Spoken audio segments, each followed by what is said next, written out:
Assalamualaikum warahmatullahi wabarakatuh. Berjumpa kembali dengan saya Mar'atus Solikah dalam pembelajaran Bahasa Indonesia kelas 10. Nah, sebelum memulai pembelajaran, mari kita berdoa terlebih dahulu. Berdoa dimulai.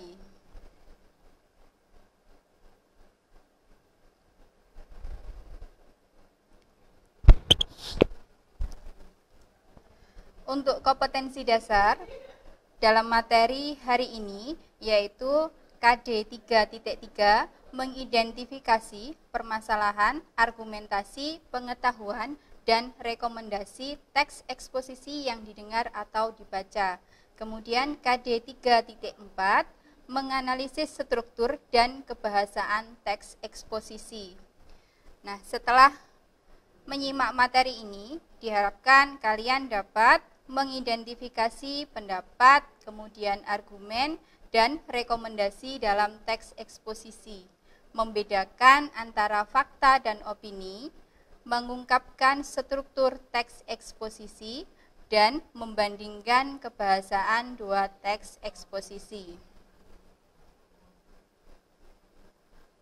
Nah, sebelum masuk ke materi, silahkan siapkan buku catatan, dan di akhir pembelajaran nanti jangan lupa membuat peta konsep agar materi lebih mudah dipahami, dan tentu saja tonton video ini sampai selesai.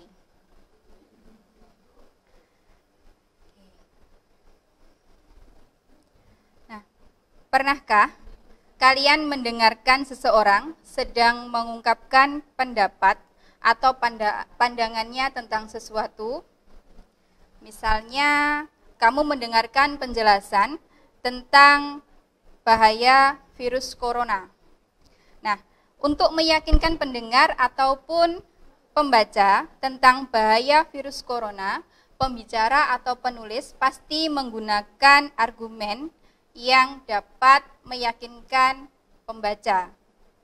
Jenis teks yang digunakan untuk menyampaikan pendapat adalah teks eksposisi. Teks eksposisi merupakan jenis teks yang berisi berbagai gagasan yang tujuannya agar orang lain memahami pendapat atau gagasan yang disampaikan berdasarkan sudut pandang penulis.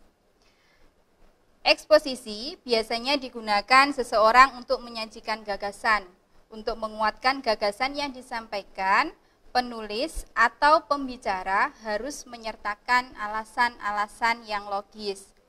Dengan kata lain, ia bertanggung jawab untuk membuktikan, mengevaluasi, atau mengklarifikasi permasalahan tersebut.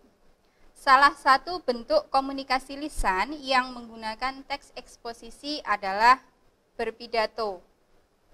Sebagaimana diketahui, pidato merupakan kegiatan berbicara di depan umum untuk menyatakan pendapat atau memberikan gambaran tentang suatu hal. Nah, pada bagian ini, kalian akan belajar untuk memahami isi teks pidato.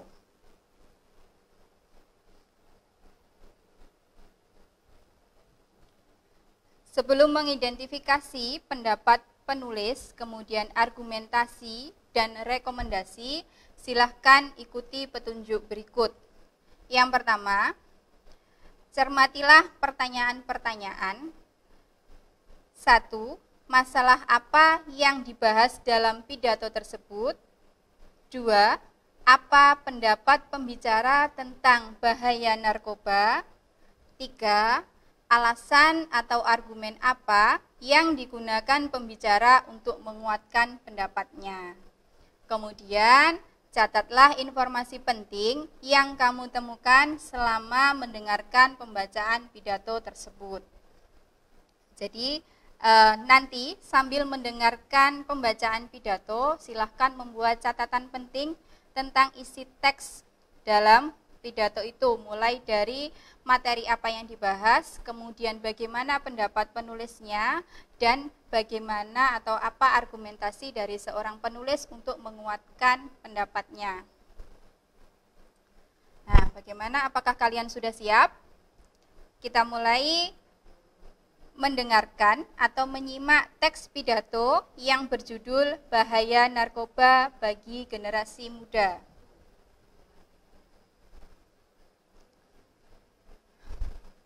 Assalamualaikum warahmatullahi wabarakatuh. Salam sejahtera bagi kita semua. Bapak Kepala Sekolah yang saya hormati, Bapak dan Ibu Guru yang saya taati, serta teman-teman yang saya kasihi. Semoga aktivitas kita pada hari ini menjadi amal kebaikan bagi kita semua. Sebelum menyampaikan pidato tentang bahaya narkoba bagi generasi muda, izinkanlah saya mengajak Bapak, Ibu, serta hadirin semua untuk mensyukuri nikmat Tuhan. Hanya berkat nikmat Tuhanlah kita dapat bertemu dalam kegiatan seminar hari ini. Bapak, Ibu, serta hadirin yang saya hormati, dewasa ini narkoba telah menjadi ancaman yang sangat mengerikan bagi generasi muda, yang berarti juga menjadi ancaman bagi keberlangsungan bangsa Indonesia. Kementerian Hukum dan Hak Asasi Manusia hingga tanggal 13 Mei 2013 mencatat ada 100.058.812 narapidana dan tahanan di Indonesia. 51.899 orang diantaranya terkait kasus narkoba.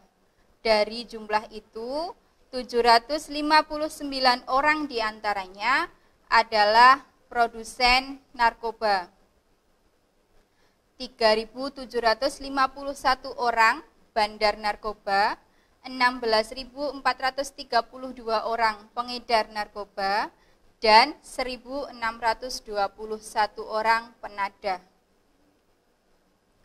Jumlah penyalahguna narkoba sebanyak 7 juta orang, dan sebagian besar diantaranya adalah para pelajar SMP, SMA, bahkan SD.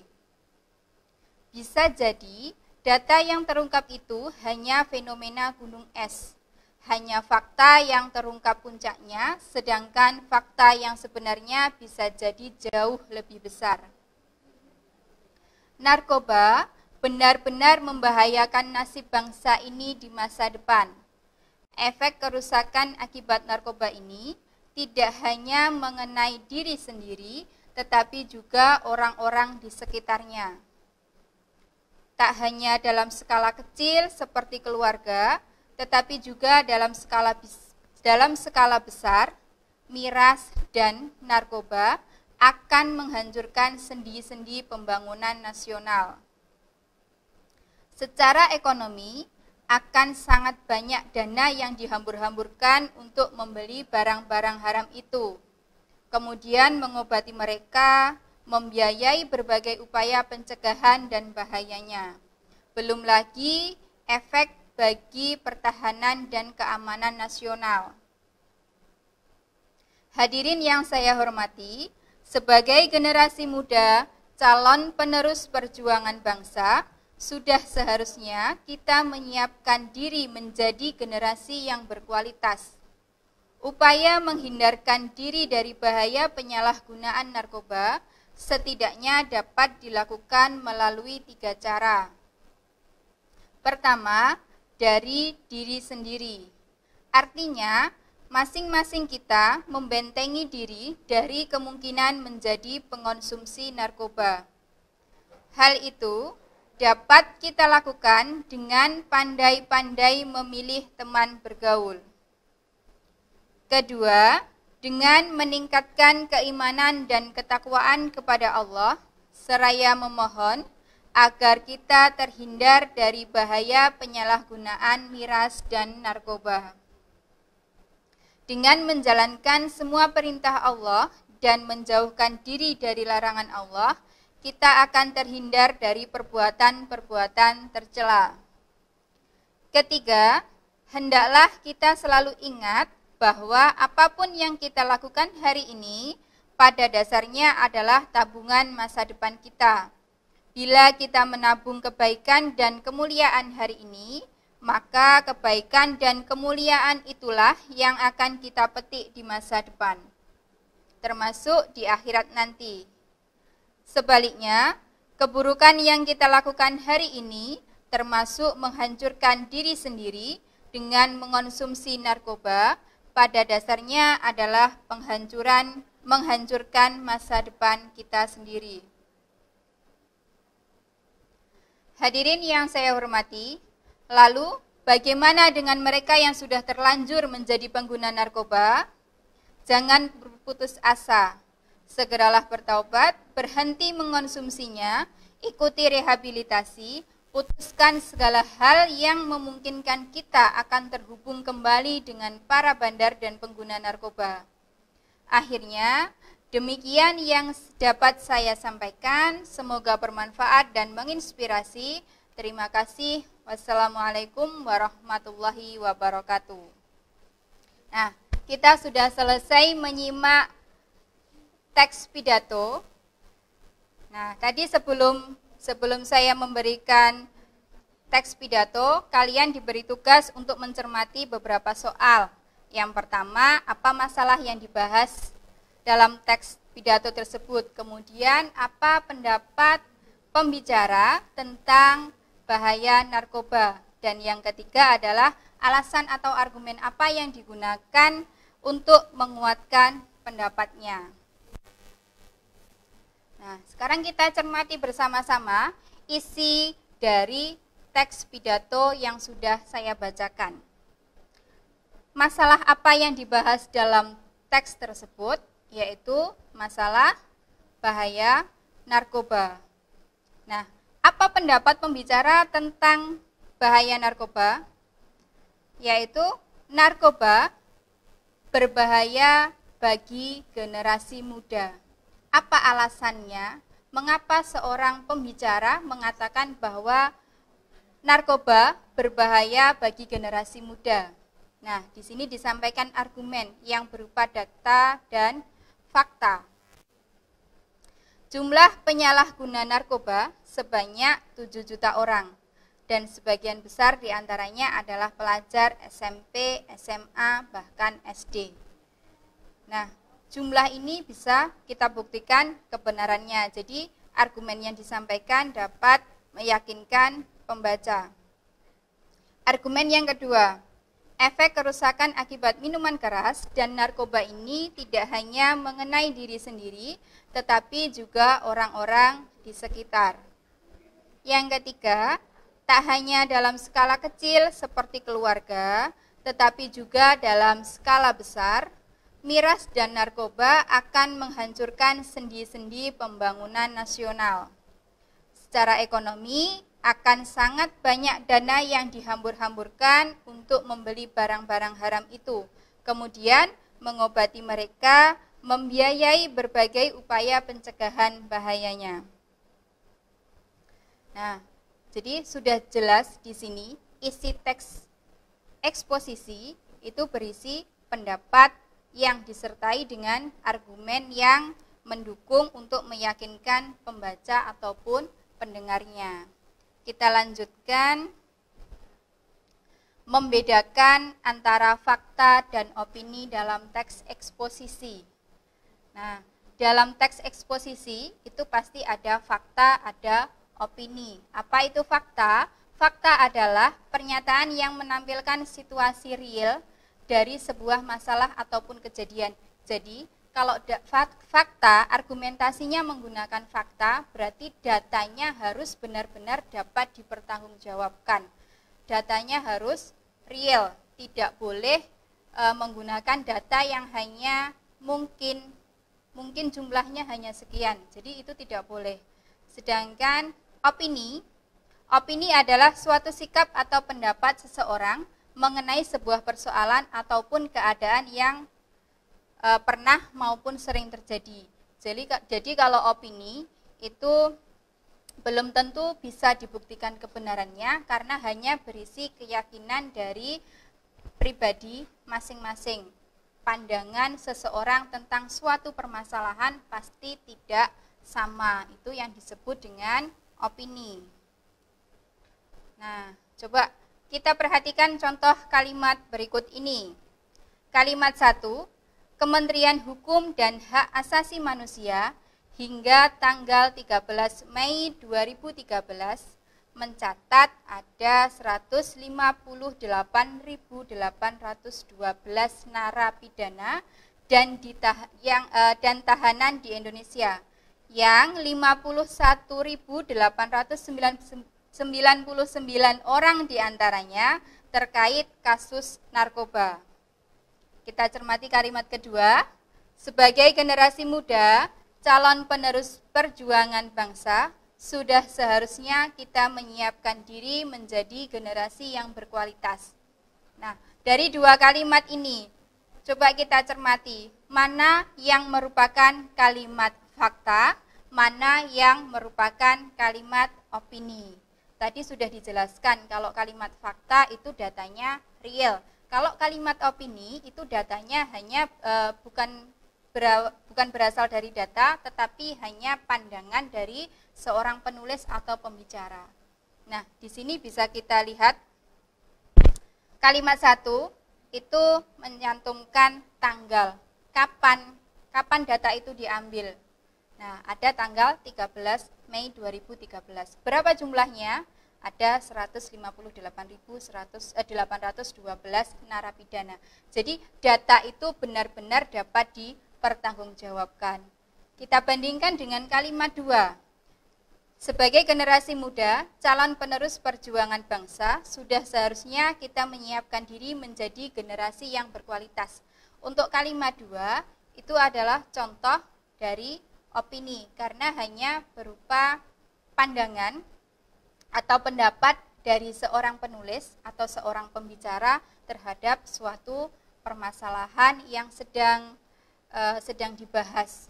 Nah, jadi dari dua contoh kalimat ini, saya harap kalian bisa membedakan antara kalimat fakta dengan kalimat opini. Kita lanjutkan ke materi berikutnya. Nah, struktur teks eksposisi. Teks eksposisi merupakan teks yang dibangun oleh pendapat atau opini.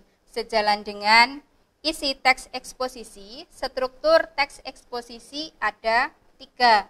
Yang pertama adalah tesis atau pernyataan pendapat, kemudian yang kedua adalah argumentasi, dan yang ketiga adalah penegasan ulang atau rekomendasi. Kita bahas satu persatu, mulai dari tesis atau pernyataan pendapat. Nah, tesis atau pernyataan pendapat adalah bagian pembuka dalam teks eksposisi. Bagian tersebut berisi pendapat umum yang disampaikan penulis terhadap permasalahan yang diangkat dalam teks eksposisi. Jadi pandangan awal seorang penulis itu dituangkan dalam tesis atau pernyataan pendapat. Kita lanjutkan struktur yang kedua, ada argumentasi. Apa argumentasi? Argumentasi merupakan unsur penjelas untuk mendukung tesis yang disampaikan. Argumentasi dapat berupa alasan logis, data hasil temuan, fakta-fakta, bahkan pernyataan para ahli. Argumen yang baik harus mampu mendukung pendapat yang disampaikan penulis atau pembicara. Nah, sekarang kita bahas argumentasi. Tadi sudah mempelajari tentang kalimat fakta dan opini. Gunanya kalimat fakta dan opini adalah dalam struktur argumentasi. Jadi bisa membedakan agar pernyataan umum atau tesisnya dapat diterima oleh pembaca atau pendengar, maka penulis harus pintar-pintar mencari argumentasi agar mampu meyakinkan pembaca. Kenapa? Karena penulis ingin tesisnya, ingin pendapatnya itu diakui oleh pembaca atau pendengar. Nah, argumentasi isinya apa? Alasan logis. Jadi alasannya harus bisa dipertanggungjawabkan. Kemudian data-data hasil temuan, datanya harus berupa fakta. Kemudian bahkan pernyataan para ahli. Jadi pernyataan para ahli itu dapat kita gunakan sebagai argumentasi untuk membantu kita memperkuat tesis atau pernyataan pendapat. Yang terakhir, strukturnya adalah penegasan ulang dan rekomendasi.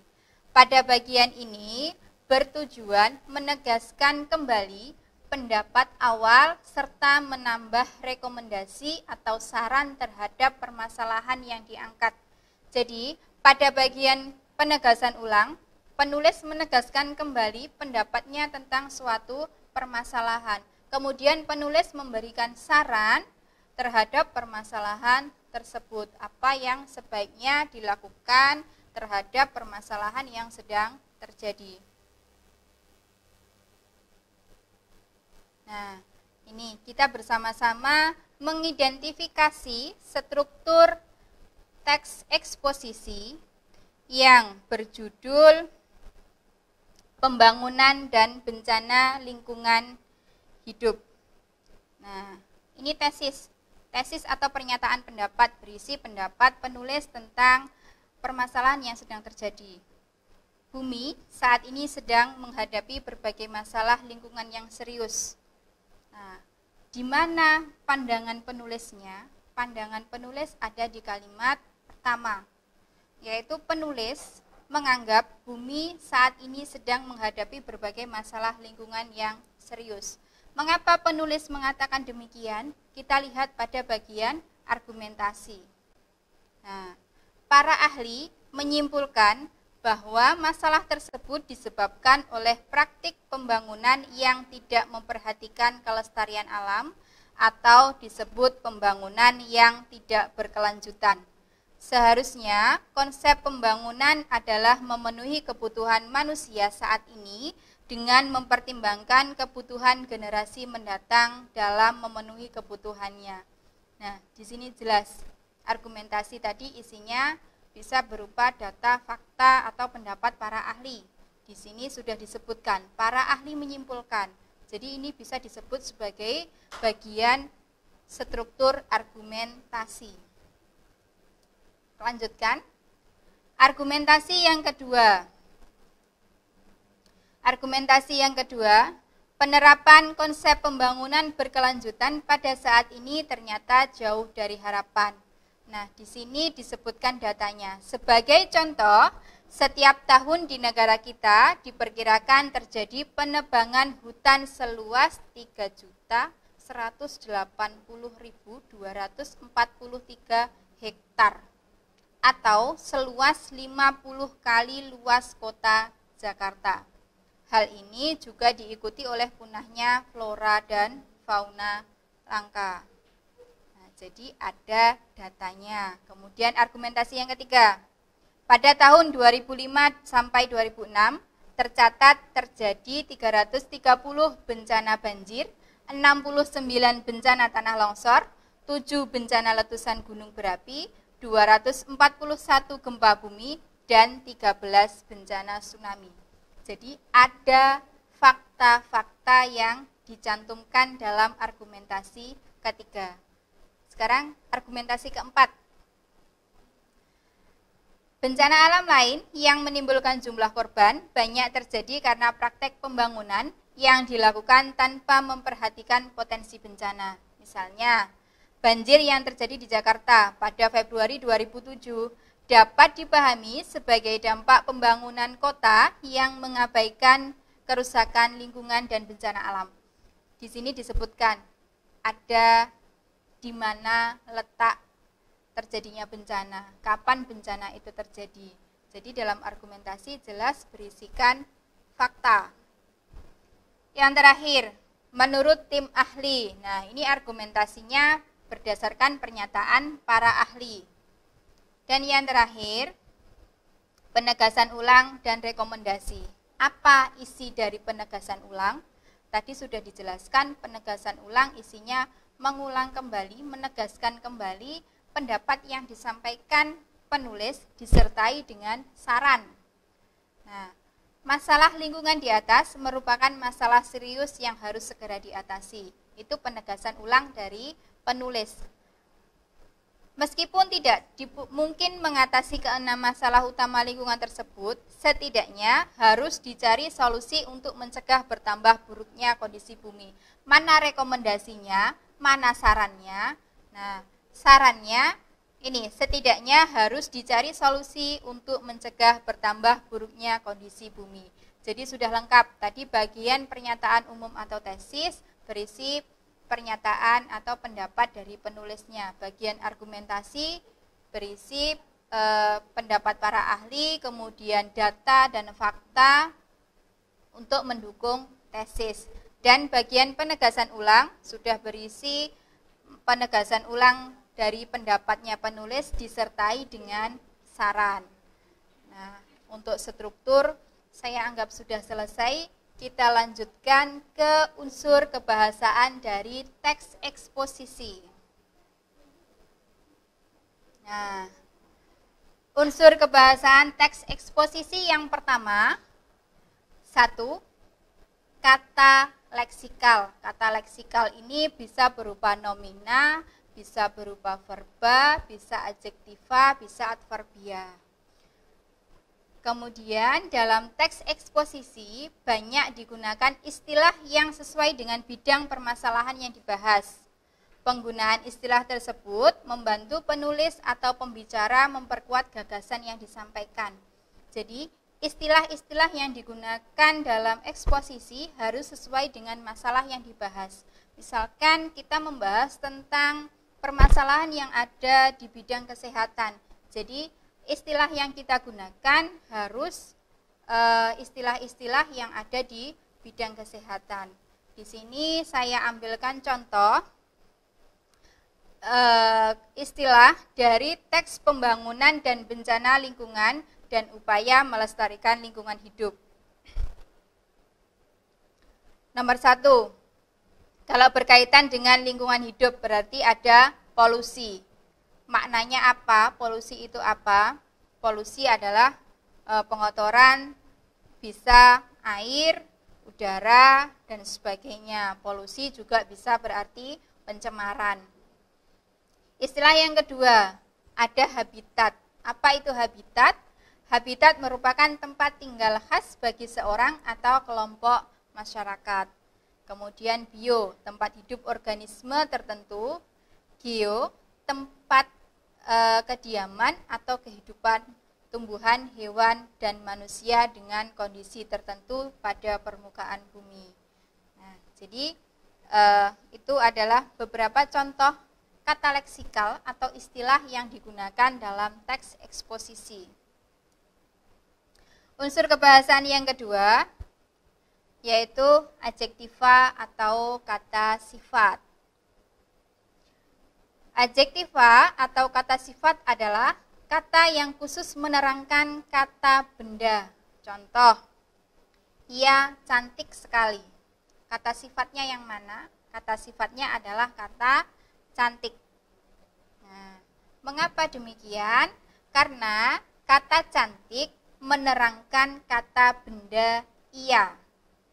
Tetapi kata sekali adalah keterangan karena menerangkan kata sifat cantik. Nah, bagaimana ciri-ciri adjektiva agar kita bisa membedakan jenis adjektiva dengan jenis verba atau nomina? Yang pertama adalah kata sifat dapat diberi kata keterangan seperti agak, kemudian sangat, paling, atau sekali. Contoh, cantik bisa diberi kata keterangan sangat cantik, paling cantik, atau cantik sekali. Nah, kemudian ciri yang kedua, kata sifat dapat membentuk konstruksi se tambah kata sifat diulang dan akhirannya. Contoh kata sifat cantik, secantik-cantiknya. Kata sifat pandai, sepandai-pandainya. Nah, jadi cara membedakannya antara kata sifat dengan jenis kata yang lain adalah dengan memberikan kata keterangan dan membentuk konstruksi awalan se, kemudian kata sifat yang diulang dan diakhiri dengan akhirannya.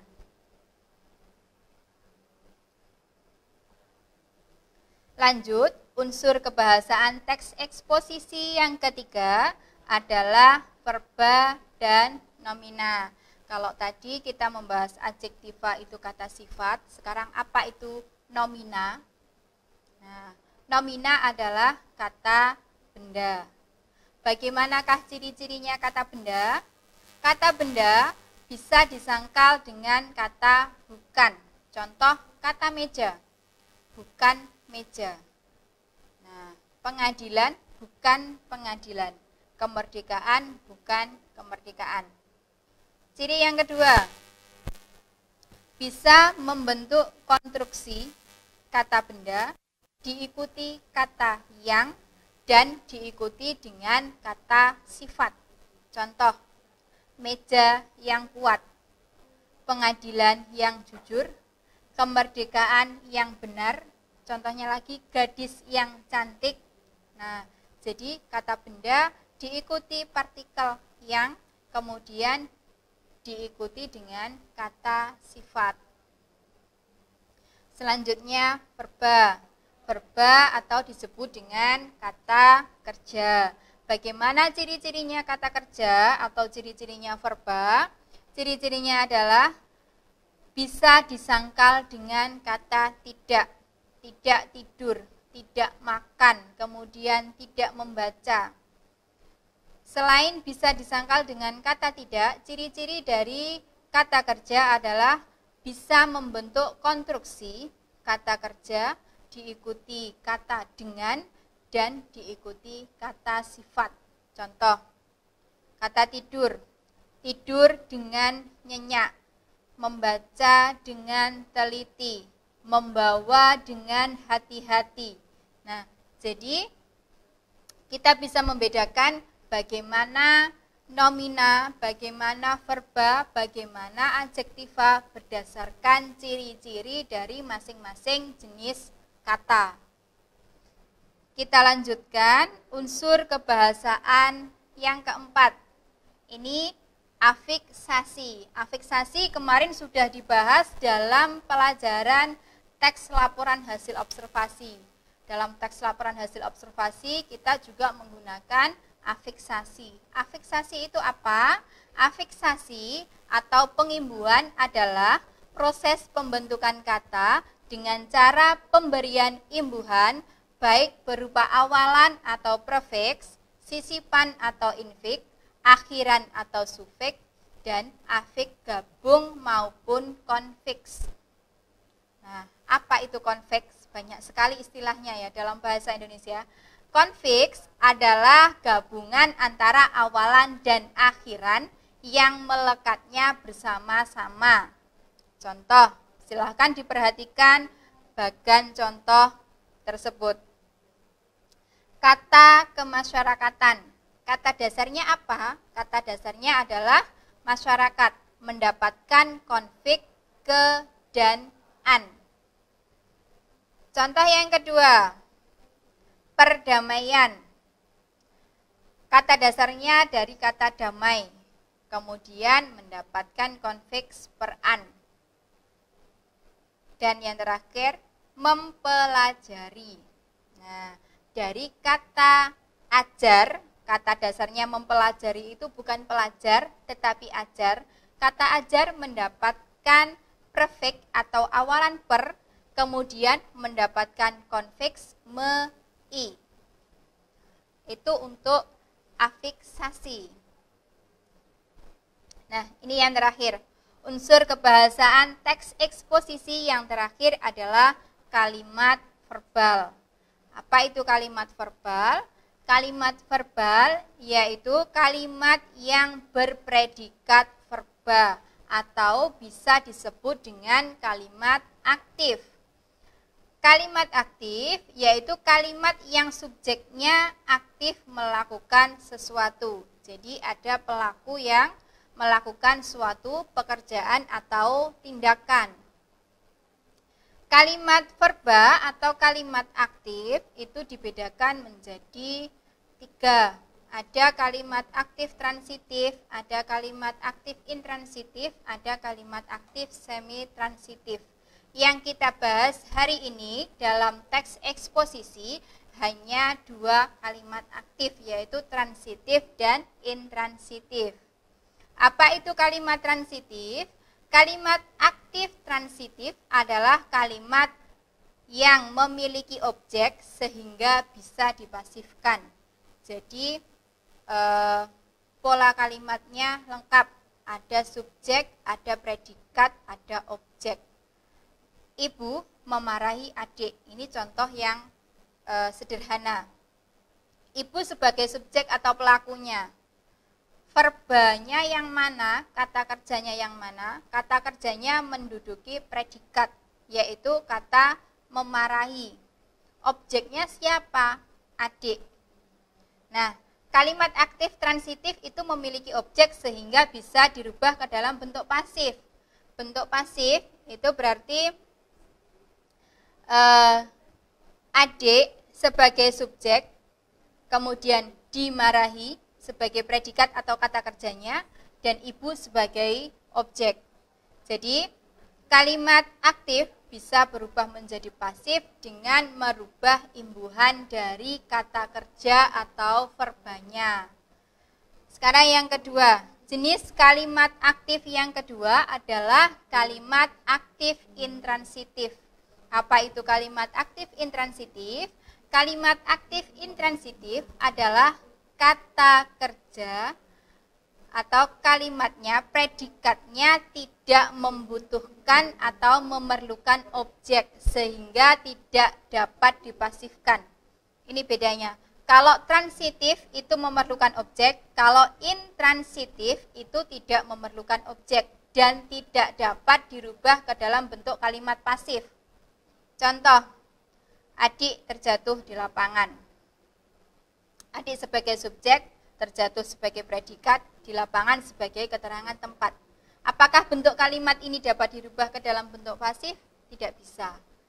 Ya, jadi kalimat intransitif penekanannya, transitif dapat dipasifkan atau dapat dirubah ke dalam bentuk kalimat pasif, sedangkan intransitif tidak dapat dirubah ke dalam bentuk kalimat pasif atau tidak memerlukan objek.